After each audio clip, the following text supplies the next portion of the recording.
যে হলুদ ট্যাক্সি আপনি দেখেছেন ছোট থেকে বড় হতে রাজধানীর রাস্তায় রাস্তায় ঘুরছে, আপনি হয়তো আপনার পরবর্তী প্রজন্মকেও এই ট্যাক্সিতে চড়াবার জন্য কলকাতাতে নিয়ে গেছেন। আর এটা অতীতে সম্ভব হলেও এখন কিন্তু আর হয়তো সম্ভব হয়ে উঠবে না।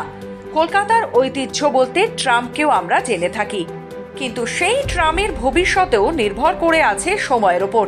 একইভাবে মহানগরের আইকনিক হলুদ ট্যাক্সির ভবিষ্যৎও একেবারে নড়বড়ে। সেই চেনা ট্যাক্সির হাঁক সম্ভাব্য যাত্রীর সামনে এসে ক্যাচ ক্যাচ করে ব্রেক কষা।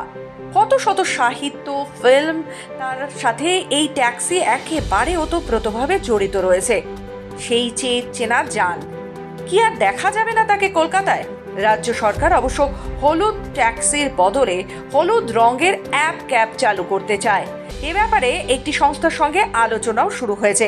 কলকাতায় বর্তমানে হলুদ ট্যাক্সির সংখ্যা ৬,০০০, তাও আবার মিটারে চলে না। ৯৯% ক্ষেত্রেই ভাড়া দিতে হয় চালকের মর্জি মাফিক। কোভিডের আগেও শহরে হলুদ ট্যাক্সি ছিল প্রায় ১৮,০০০। এককালে সেই ট্যাক্সি ছিল একমাত্র ভরসার যান। ক্রমশ হারিয়ে যাচ্ছে অ্যাপ ক্যাবের জনপ্রিয়তার কারণে। সঙ্গে রয়েছে চালকের একাংশের আচরণ ব্যবহারও, যা নিয়ে অভিযোগ ওঠে মাঝে মধ্যেই। পরিবহন মন্ত্রী বক্তব্য, হলুদ পরিবেশ বান্ধব অ্যাপ ক্যাব আনতে চান তারা। বিশ্ববঙ্গ শিল্প সম্মেলনে ওই সংস্থা আসবে, তাই এখনই বিষয়টি নিয়ে বিস্তারিত কিছু বলতে নারাজ মন্ত্রী। সবটা মিলিয়ে গত ৬ দশকেরও বেশি সময় ধরে অনেকটা পাল্টেছে কলকাতার পরিবহন চিত্র। মেট্রো পরিষেবারও ব্যাপক বিস্তার হয়েছে। হাতে টানা রিক্সাও আর নেই আগের মতো।